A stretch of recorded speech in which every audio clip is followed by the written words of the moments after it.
My dad has a problem. He's a salt fanatic. Our pantry is quite literally potato chip, popcorn, and of course, Frito chili cheese heaven. And every road trip never fails to see my father reaching to the back seat for a handful of my pretzels. Much like my dad, our society has a deep appreciation for salt. We sprinkle on our foods, use it to pickle and to preserve, and it's what makes our daily meals have a little extra pizzazz. However, when my father received a warning from his doctor, he recognized his salt consumption was a serious issue. In fact, the overconsumption of salt has become so normalized, we as a society rarely stop to think about the long-term effects it can have on our health. Interestingly enough, this phenomenon reflects another common behavior: women's tendency to over-apologize. I recently conducted a gender-focused study within a classroom setting and tracked how many times students said sorry. Within the study, I found that 17 out of 20 apologists were women, with 8 of those instances being before speaking and 9 for taking responsibility for a scenario that wasn't even their fault. As a matter of fact, the Psychological Bulletin reports that women average 24 apologies a day. Much like how excessive salt can mask a dish's true taste, women's excessive apologies can diminish its intended purpose. In both cases, the principle still remains the same. When something that was once valued becomes too commonplace, its impact can be detrimental. So, today, let's cook up a course in communication by first uncovering what the word sorry truly means and how it became a problematic ingredient in our language. From there, we'll stir in the ways these apologies contained our identities, those perceived and those presented. Next, we'll discuss the dangers of over-apologizing and how it may dilute its intended flavor. Finally, let's dish up some practical solutions to break the cycle of excessive apologizing and reclaim our confidence. Because there is an appropriate time to apologize and a wrong time to just say sorry. Just as 3 tablespoons of salt is considered a lethal dose, when women begin every sentence with a sorry, we give life to a culture that constantly puts us down. According to the Oxford Dictionary, the word sorry derives from the Old English word sorrig, feeling or expressing grief, regret, sorrow, or sadness. Over time, sorry evolved to convey regret and empathy, expressing a genuine sense of remorse for one's actions.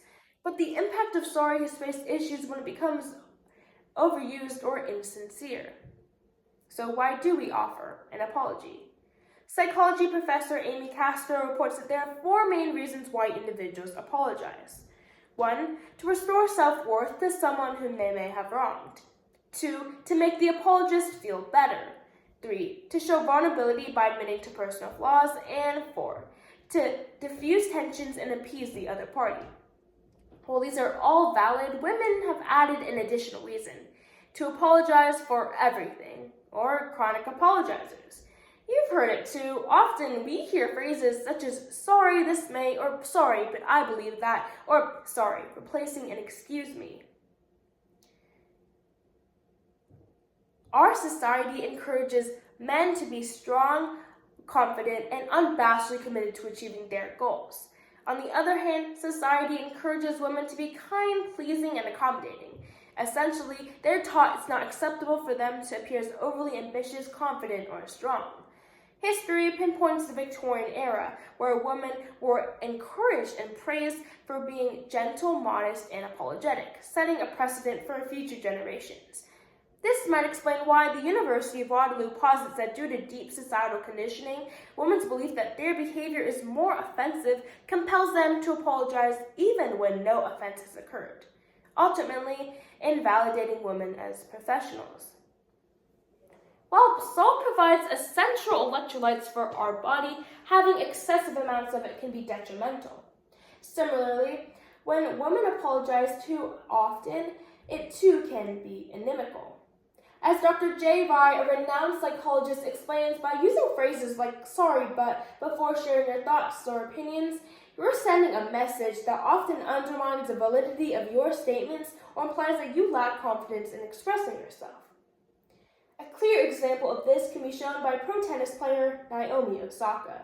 In 2018, U.S. opener champion told the crowd upon beating Serena Williams, "I am so sorry it had to end like this."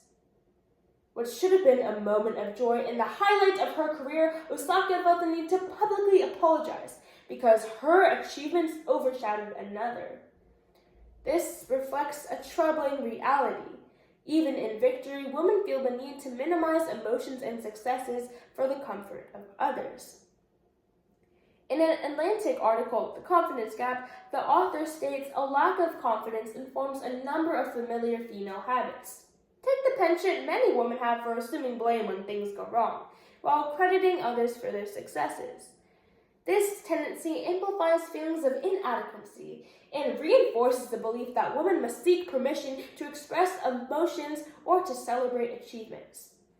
This tendency not only stifles individual voices, but also diminishes the collective power of women's contributions as a whole. Just as too much salt can overshadow a dish's true taste, women's excessive apologies can lead others to perceive their apologies as less important or sincere. As psychologist Timothy Legg warns, over-apologizing can be detrimental, as it creates ineffective communication, shifting focus away from addressing real issues.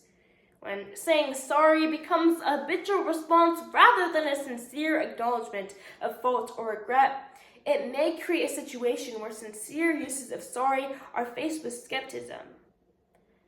Given that women already are conditioned to be non-confrontational, it only complicates things even more. As a result, this may frustrate both parties, as those receiving the apologies may be left feeling as if their concerns weren't addressed seriously, while the apologizers may be left feeling misunderstood. While this may seem like just a woman's issue, men play a crucial role in this dilemma as well. As women apologize too often, men don't apologize enough. As ridiculous as it sounds, men are taught that an apology is a sign of weakness. Elaborating on this point, University of Queensland's clinical psychologist Dr. James Kirby says that traditional masculinity values not showing emotions, as they don't want to be perceived as making a mistake or have something done wrong. This attitude of not showing remorse is as damaging as over-apologizing, as it creates ineffective communication and inequality in communication. It's crucial for men to recognize the importance of sincere apologies and empathy, and by doing so, they can create a more balanced and respectful dialogue with women. So, how do we fix this issue? Well, the answer is not to get a little salty, but there are some things that can be done. First, believe that you're worthy. A little morning affirmation is a great way to start your day. Look into the mirror and say, "I am worthy and I do not need to apologize for things I cannot control." Sure, you're talking to a wall, but let's be honest. This is speech and debate. Don't act like you haven't talked to a wall before. The difference here is we need to listen to the words, not just hear them. Second, when scenarios where we may feel obligated to apologize unnecessarily, such as requesting help, being emotionally expressive, or voicing our opinions, we can use alternative language. Instead of saying, "Sorry for talking too much," replace this with, "Thank you for listening to me." This may seem like a small change, but it can completely switch the dynamic of our responses and, more importantly, our mindset. Finally, for men who may hear unnecessary misuses of sorry, reminding the individual it's not necessary is a great way of affirming the individual's worth. By allowing the individual to see you're not accepting their fault for something they couldn't or didn't do, you're empowering rather than enabling. As we end today's speech, I'd like to once again remind you, apologies are powerful when warranted and sincere. So we as a society must embrace intentional communication, learning when to recognize, when to use sincere apologies, and how to express ourselves without an apology. without an apology.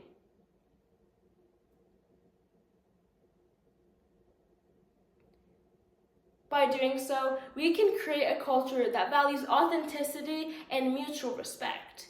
Much like my dad's beloved love of salt, there's nothing wrong with a few salty snacks here and there. But his doctor said cut back on the salt intake for his health. And I'm here to say cut back on the apologies for the health of us all. So, sorry, not sorry, but this had to be said and heard. Thank you.